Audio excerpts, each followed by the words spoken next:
ये जो ब्लॉगर हैं, जब इनको ब्लॉग छापना होता है, जब डॉलर कमाना होता है, तो हर एक चीज़ का कंटेंट बना देते हैं।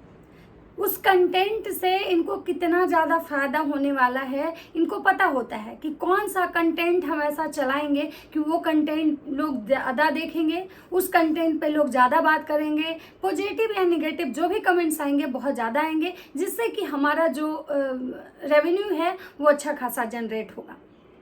लेकिन मुझे एक चीज़ ये कहना है कि जब इनको कोई चीज़ करना होता है, कोई चीज़ इनको मदद की ज़रूरत होती है, तो ये अपने ही ऑडियंस से ये कहने आते हैं कि दोस्तों आप लोग मुझे सपोर्ट कीजिए, मुझे आपके सपोर्ट की ज़रूरत है, मुझे गाइड कीजिए कि मुझे क्या करना चाहिए, क्या नहीं करना चाहिए।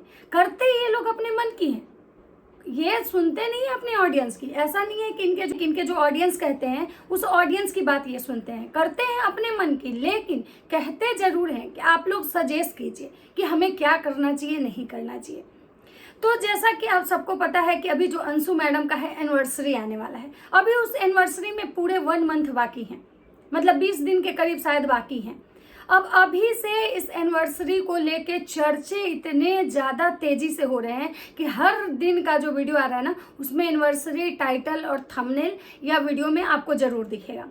जैसे कि लप्पू रंगीला जी 5 दिवसीय रंगारंग कार्यक्रम किए थे एनिवर्सरी का, तो उसका भी वो लोग बहुत अच्छा खासा ब्लॉग बनाए थे।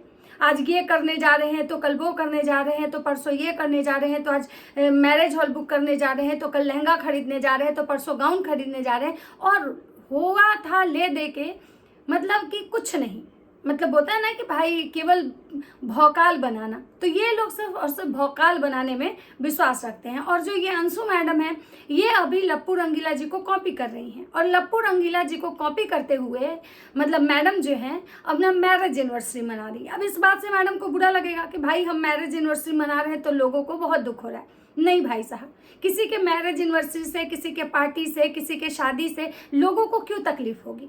लोग कौन होते हैं जिनको तकलीफ होगा?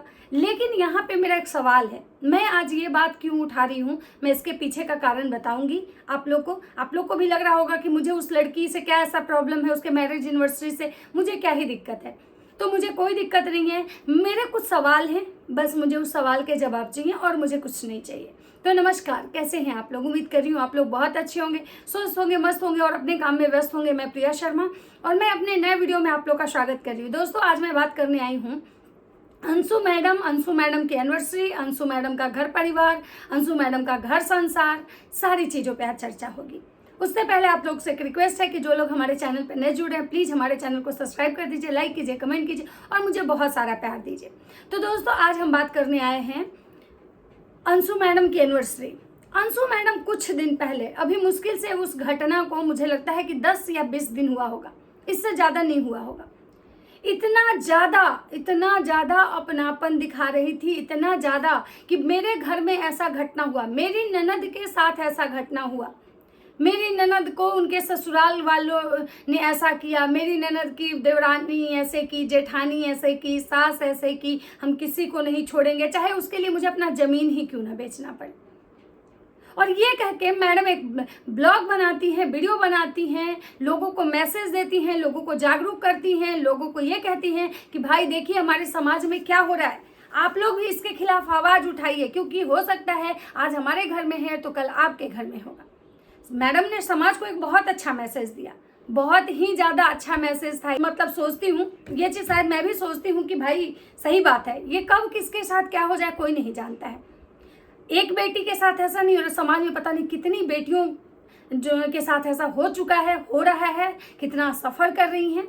तो बहुत अच्छा लगा था मैडम का ये जो व्यक्तित्व ना, पहली बार मुझे लगा था, और मैं उनको मतलब बोली थी कि बहुत अच्छा काम है। लेकिन इस घटना को मात्र 20 दिन हुआ, जहां वो मेरी अपनी ननद कह के वीडियो बनाया जाता है, मस्त अच्छा खासा उस पर 5 लाख के करीब व्यूज अभी हो चुके हैं।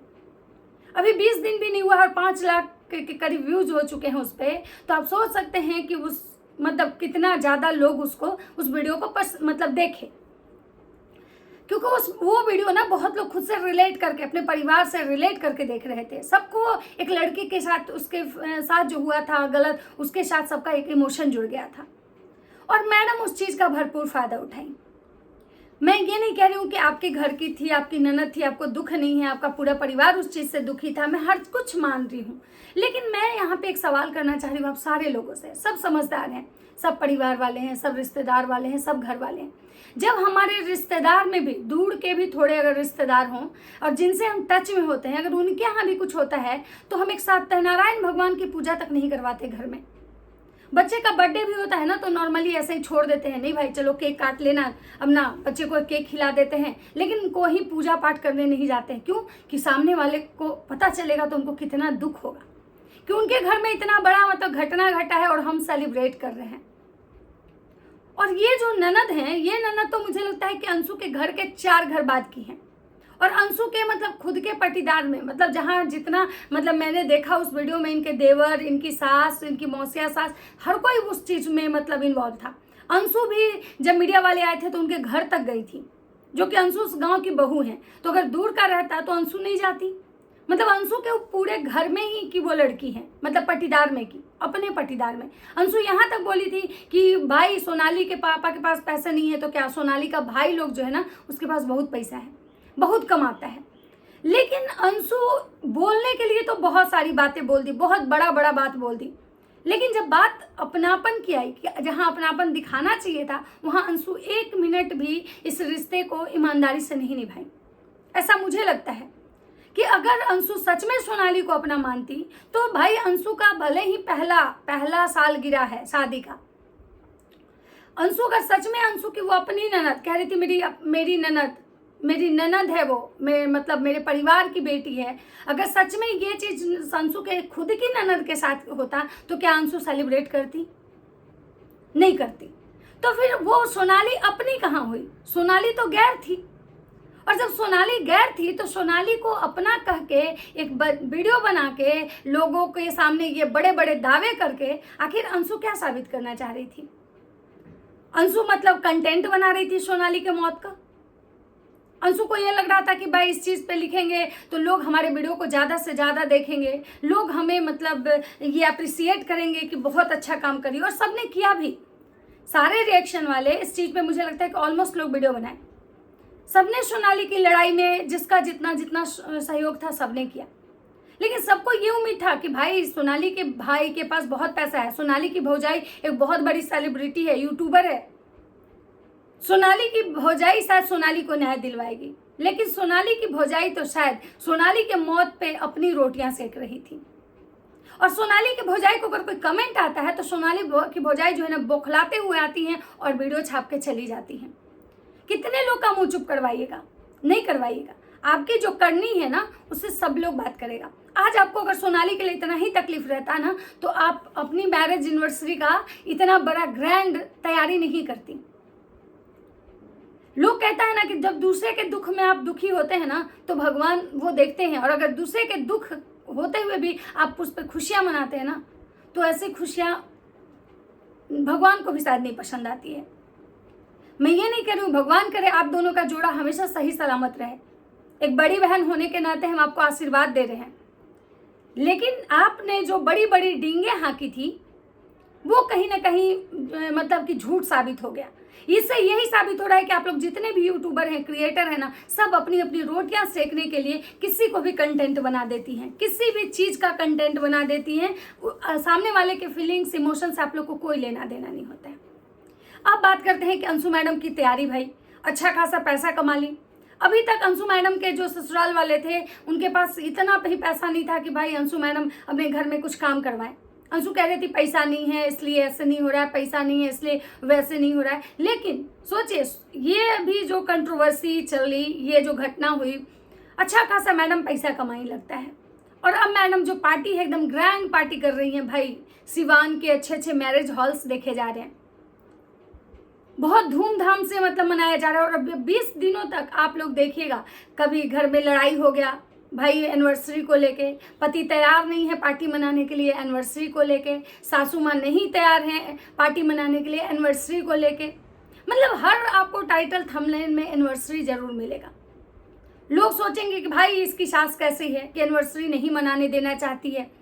इसकी सास को इस बात की खुशी नहीं है कि एनिवर्सरी ये मनाए, इसका पहला एनिवर्सरी है, क्यों नहीं मनाने दे रही है। लेकिन भाई आप सोचिए, वो सास जो है ना वो एक माँ बन चुकी है। वो सास जो है, अब सास केवल मत देखिए, एक औरत नहीं है, वो एक सास है, एक माँ है। और जो माँ होती है ना वो बहुत दूर तक देखती है, और उसको यही लग रहा है कि भाई बगल में मेरी जो पटीदारिन है, दयादिन है, उसकी बेटी के साथ ऐसा हुआ है, और अगर आज हम अपने घर में इतना बड़ा ग्रैंड पार्टी करेंगे तो लोग, गांव समाज मेरे ऊपर थूक के जाएगा। मैडम को सिर्फ और सिर्फ हर चीज कंटेंट दिख रहा है। मैडम ये सोच रही है कि भाई ग्रैंड पार्टी करेंगे, बहुत जो अपनी सारी खुशियां हैं सेलिब्रेट करेंगे, उससे अच्छे खासे ब्लॉग बनाएंगे, ट्रेंडिंग में मेरा ब्लॉग जाएगा, हमारे फिर से मतलब पैसे कमाएंगे, उस पैसे से हम फिर कुछ नया करेंगे, जैसे कि लप्पू रंगीला जी करते हैं। मतलब लप्पू रंगीला जी को देखिए कि वो जैसे जैसे हर एक चीज को कंटेंट बनाते हैं, और ये लोग कहते हैं कि भाई हम लोग जो है यूट्यूबर हैं, क्रिएटर हैं, हमारा काम है हगने तक का भी वीडियो बनाना। क्रिएटर हम बहुत सारा देखे हैं। यहीं आप देखिए, खान सर को देखिए, ये लोग कहते हैं ना सिवान के ही हैं खान सर, छपरा सिवान के ही हैं। खान सर की शादी एक बहुत ही मतलब क्या बोले, मतलब अंबानी की शादी से भी ज़्यादा ट्रेंड में मुझे लग रहा है कि खान सर की शादी गई। लेकिन खान सर को देखिए कि अपनी शादी बहुत गुपचुप तरीके से की। खान सर की शादी का अभी तक कोई वीडियो नहीं आया। खान सर का रिसेप्शन का एक वीडियो आया जिसको लेके पता नहीं कितना ज़्यादा वीडियो बना, लोग बनाए, खान सर नहीं बनाए। खान सर चाहते तो अपनी शादी तो किससे शादी हो रही है, तो कौन है वो लड़की, तो कहाँ होने वाली है शादी, या फिर मतलब क्या क्या मिला दहेज में, मतलब हर कुछ दिखाते, और शायद वो बहुत ज़्यादा मतलब ये करते। लेकिन हाँ भाई, खान सर को पैसे की भूख नहीं है, वो इन लोग जैसा नहीं है, वो गरीबों का, लाचार लोगों का दर्द समझते हैं। ये कहते हैं ना हमारे ही साइड के हैं खान सर। भाई साइड से होने से तुम लोग उनके जैसा नहीं हो सकते हो। और मैडम जो है ना अभी पूरा लप्पू रंगीला को कॉपी कर रही हैं, क्योंकि भाई कहीं ना कहीं मैडम के अंदर ये चीज़ का मतलब है, प्रतिशोध का, बदला लेना जिसको कहते हैं, कि इनको लप्पू रंगीला लप्पी से इनको बदला लेना है। इनको ये दिखाना है लप्पू रंगीला को कि भाई हम आपसे कम नहीं हैं। और मैडम उस होड़ में निकल पड़ी हैं, और उस होड़ में निकलने के बाद मैडम हर एक रिश्ते को मतलब कंट्रोवर्सी का भेंट चढ़ा दे रही हैं, हर एक मतलब इमोशन को, फीलिंग्स को, मतलब ये इनको सिर्फ और सिर्फ अपनी खुशियाँ दिख रही है। मैडम सब अपने ऑडियंस से पूछती हैं कि बताओ भाई, बताइए आप लोग कि हमें क्या करना चाहिए। हर ऑडियंस अपने अपने तरीके से इनको जवाब दी। कोई बोला पूजा पाठ करवा लो नॉर्मली, ज़्यादा ये नहीं करना है।